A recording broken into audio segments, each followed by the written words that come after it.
लुधियाना में शहीद करतार सिंह सराभा के शहादत दिवस पर पंजाब के मुख्यमंत्री भगवंत सिंह मान गांव सराभा पहुंचे। वहां उन्होंने महान क्रांतिकारी को नमन करने के साथ साथ गांव के विकास के लिए कई बड़े ऐलान कर पंजाब वासियों को एक बड़ा तोहफा दिया। सीएम मान ने कहा कि 19 साल की उम्र में देश पर जान न्यौछावर करने वाले करतार सिंह सराभा की तस्वीर शहीद भगत सिंह हमेशा अपने साथ रखते थे, जो उनके अतुलनीय बलिदान की गवाही है। मुख्यमंत्री ने बताया कि गांव की अधिकतर मांगों को सरकार द्वारा पूरा किया जाएगा। उन्होंने घोषणा की कि पूरे गांव को साफ पानी उपलब्ध करवाने के लिए 2 करोड़ 82 लाख रुपए का बजट मंजूर किया गया है।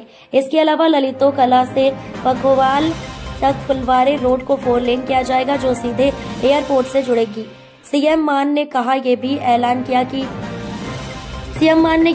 किया कि गांव में एयरफोर्स एकेडमी की ट्रेनिंग सुविधा को मंजूरी दी जा रही है। कुल मिलाकर गांव के व्यापक विकास के लिए सरकार की ओर से 45 करोड़ 84 लाख रुपए जारी किए जा रहे हैं। मुख्यमंत्री ने कहा कि जिन गांवों ने देश को वीर दिए हैं, उनके लिए सरकार का खजाना हमेशा खुला रहेगा।